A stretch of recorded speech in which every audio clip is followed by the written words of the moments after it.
Jeden Tag erreicht der Sand der Sahara Temperaturen von bis zu 80 Grad Celsius.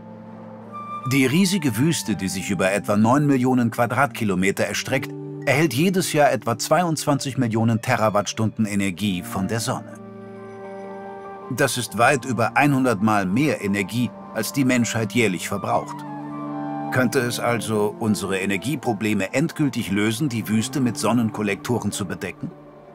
Solarzellen funktionieren dadurch, dass Lichtteilchen auf deren Oberfläche treffen und dabei Elektronen aus stabilen Bindungen herausschlagen. Bei der Rückkehr zur Stabilität erzeugen diese Elektronen dann Strom.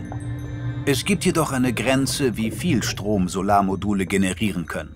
Sie interagieren nur mit bestimmten Wellenlängen und können daher kaum mehr als die Hälfte des auftreffenden Sonnenlichts umwandeln. Selbst Lichtteilchen, die sie umwandeln können, prallen oft ab, ohne je auf ein Elektron zu treffen. Dank cleverer Wissenschaftler und Ingenieure sowie umfangreicher staatlicher Investitionen erzeugen Solarzellen inzwischen jedoch mehr Strom als je zuvor. Antireflexbeschichtungen und Muster auf der Oberfläche erhöhen die Chance, dass Lichtteilchen auf Elektronen treffen. Diese Technik hat den Wirkungsgrad kommerzieller Solarmodule von etwa 10 auf 25% erhöht, wobei experimentelle Modelle sogar bis zu 47% erreichen. Zudem ist die Solarenergie in den letzten 10 Jahren um 89% billiger geworden. Das liegt zum Teil an anderen Technologien, die die gleichen Materialien verwenden. Zusammen haben diese Faktoren die Solarenergie zur billigsten Stromquelle der Welt gemacht. Länder wie Indien, China, Ägypten und die USA haben solche neuen Module bereits in Wüsten installiert. Deren riesige Solarparks sind 15 bis 56 Quadratkilometer groß.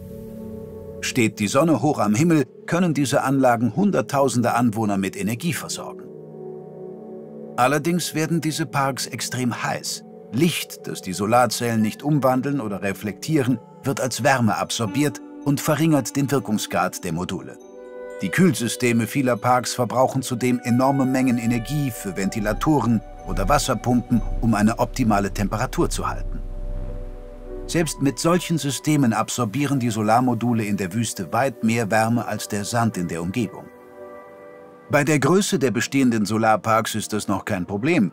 Würden wir jedoch die Sahara bedecken, könnte dieser Effekt massive Klimaveränderungen in der Region bewirken. Der Bau von Solarparks stört bereits lokale Ökosysteme, aber eine Anlage solcher Größenordnung könnte die Wüstenlandschaft dramatisch verändern. Zum Glück sind Solarzellen nicht unsere einzige Option. Bei einigen der größten Solaranlagen der Welt verfolgt man einen neuen Ansatz: riesige Spiegel.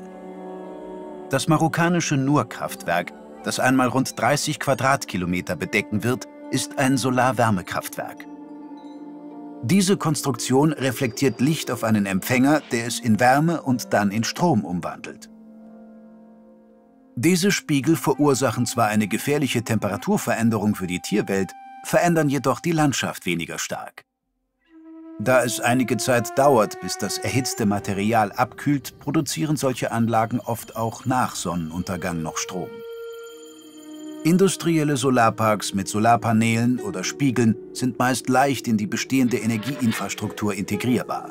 Den Strom über weitere Strecken zu transportieren, ist allerdings viel schwieriger. Manche Länder arbeiten an Möglichkeiten, Stromnetze weltweit zu verbinden. In zahlreichen Farmen wird Energie in großen Batterien gespeichert oder mit dem Strom sauberes, später nutzbares Gas hergestellt. Im Moment sind diese Technologien jedoch noch zu teuer und ineffizient, um sich auf sie zu verlassen. Noch schlimmer ist, dass industriell erzeugte erneuerbare Energien ähnliche Probleme aufweisen wie fossile Brennstoffe, da sie von zerstörerischem Bergbau und CO2-lastigen Lieferketten abhängen. Zum Glück gibt es Solaranlagen in vielen Größenordnungen, von industriellen Solarparks bis zu kleineren Anlagen, die einzelne Gebäude und ländliche Gemeinden versorgen. Solche Projekte können die Energieversorgung ergänzen oder passive Energiequellen für netzferne Regionen schaffen. Da Solarmodule aus wenigen einfachen Komponenten bestehen, sind sie schnell installiert und relativ leicht zu modernisieren. Gerade wegen dieser Flexibilität ist Solarenergie im letzten Jahrzehnt so billig und allgemein verfügbar geworden. Wenn wir mit dem steigenden Energieverbrauch der Menschheit Schritt halten wollen, brauchen wir sowohl große als auch kleine Lösungen.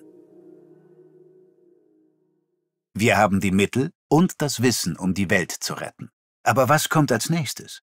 Unter ed.ted.com/earthschool findest du eine Roadmap, der du folgen kannst, und konkrete Maßnahmen, mit denen du etwas bewirken kannst.